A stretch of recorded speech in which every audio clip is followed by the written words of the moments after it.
Smoky today, folks.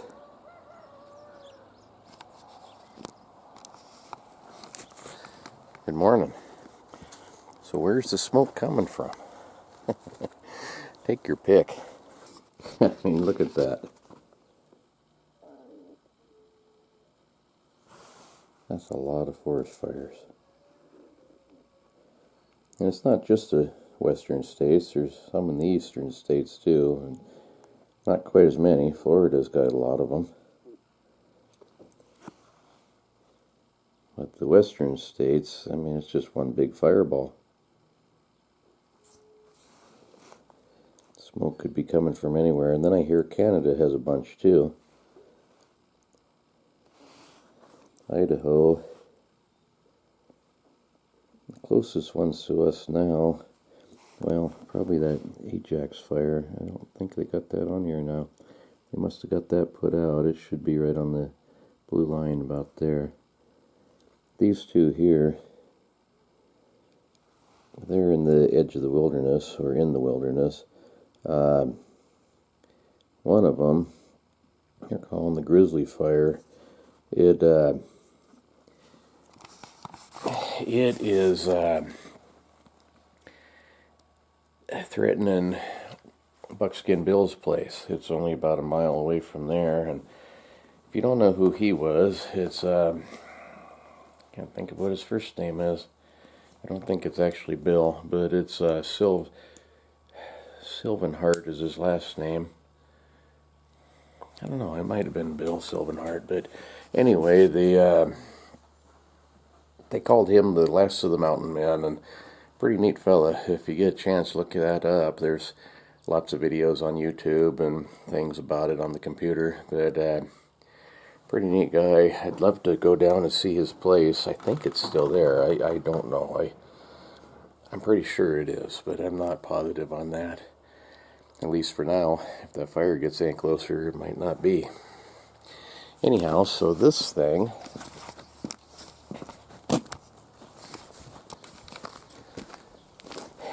how do you like my organization here on my sockets? They all go in that ammo can loose. Anytime I need anything, I gotta dump them all out, which is a real pain. Yeah, there's my phone.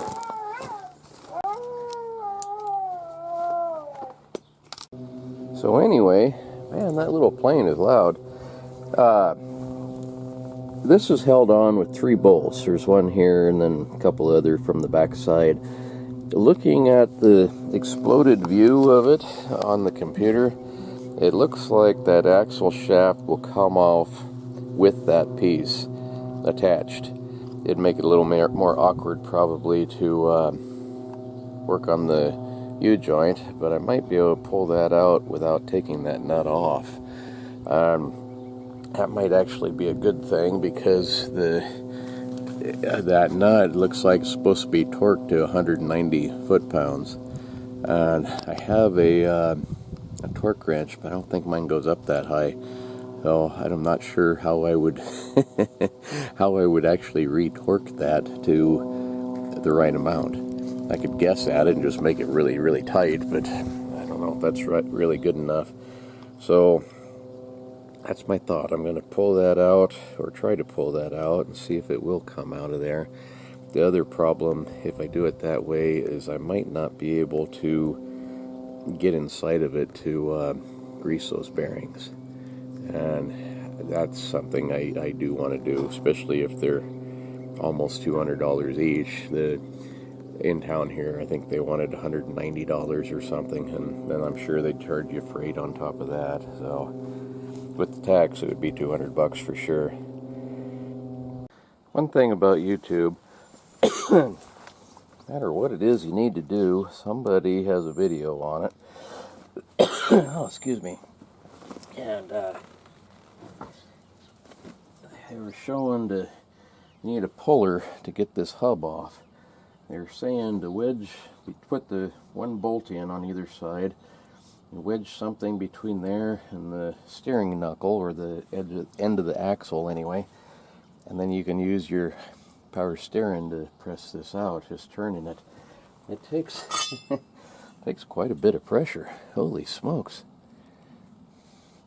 Kind of wrecked that pipe, but I could cut that off, still be okay. But they were shown to use a socket. I didn't have one that really fit, that wanted to stay in place.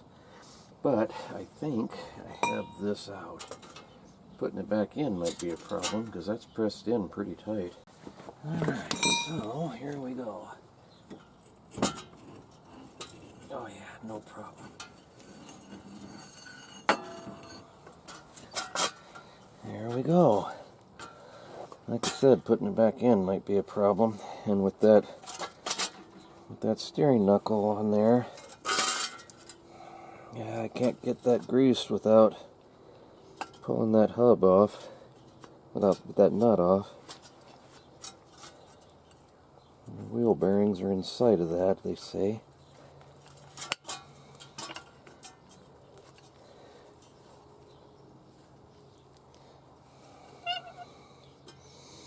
I don't know why they don't have a grease fitting on them. They probably should.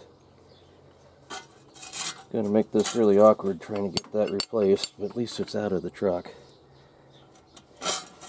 Yeah, see that seal's clear back here. So that wobbling like that, it could take that seal out in the axle, or in the differential, I mean. Anyway, by golly, I'm gaining. Okay, so those were badly rusted on. I got them out. Those bearings inside are, I mean, they're dry as can be, which I'm surprised they're even in there still, the way that was clunking around. I ended up having to cut one of the ears off of that one. And then I could punch the end cap out this way with a rod, like that. But this is the bearing, and it feels smooth. There's no noise, and it's really solid. So I think my wheel bearings are okay. I would like to be able to grease them though. And the only way I think to do that would be to get that big nut off of there. And then if you could slide the axle out, probably do it from the inside. Once the axle shaft's out of the way, you probably pump some grease in there. This is a lot of dust and dirt and rust inside, so just a real quick hit of this. Not taking off any metal, just to get rid of that dirt and rust.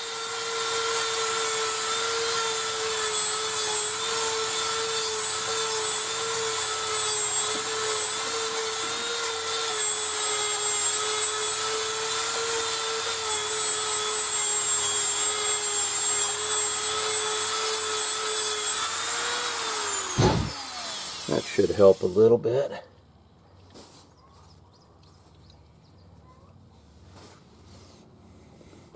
Like I say, they're really tight pressed in there, but you want them that way. I don't want to take off anything, but just get that cleaned off again.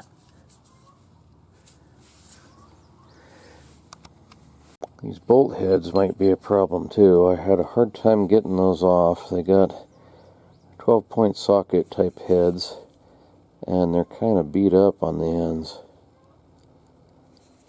All three of them are. This one's worse. I probably should replace those. I called the parts house, and they're $75 for 3, and it takes 6 of them, 3 on each side. I don't know. They are pretty banged up.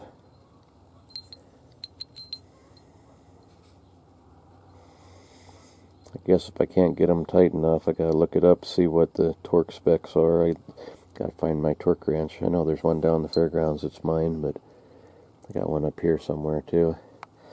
So if I can get them tight, that's good enough, but otherwise I'll have to pay another $150 for 6 little tiny bolts.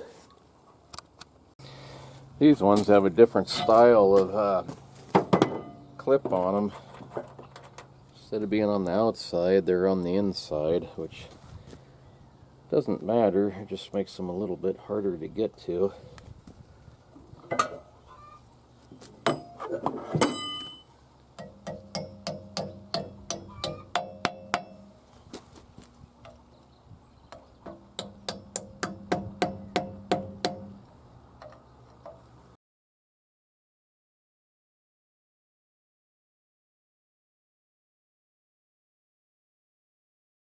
for sure more awkward without taking that hub off.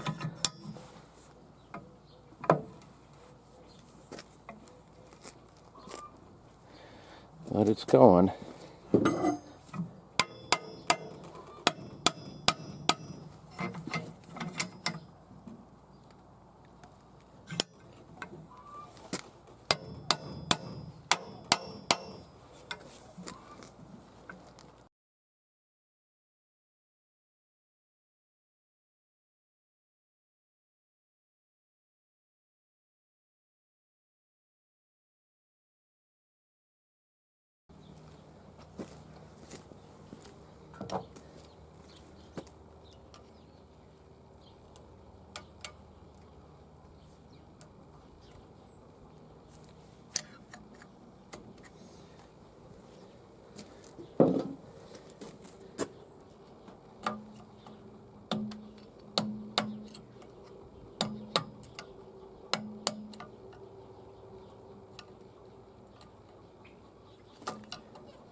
There we go.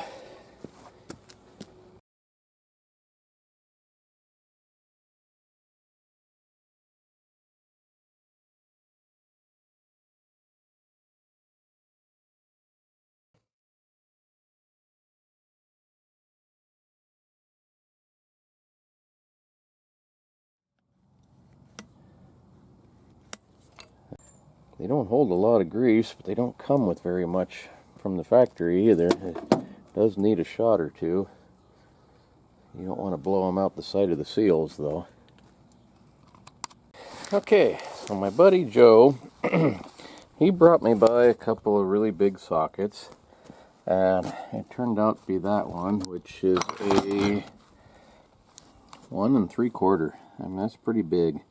I had the wrench part to get this nut off, and what I was hoping was that if I got that off of there, I'd be able to reach in there and grease that wheel bearing. Well, I'm glad I didn't pull it apart, because I just looked it up, and it says here, no. The front wheel hub assembly on a 2001 Dodge Ram 1500 uses sealed, non-greasable wheel bearings. If the bearings wear out, become noisy, or develop play, the entire hub bearing assembly must be replaced as a single sealed unit. So, that saves me a little bit of time actually, because I was going to fight with that and take it apart and try to grease it from the inside, since there's no way to do it from the outside. Now I'm not going to do it. So let's get this thing put back together, dang it. I'm tired of messing with it. The only bad thing is I got to do the other side yet. But I'm gaining, slow but sure. Man, it's hot today.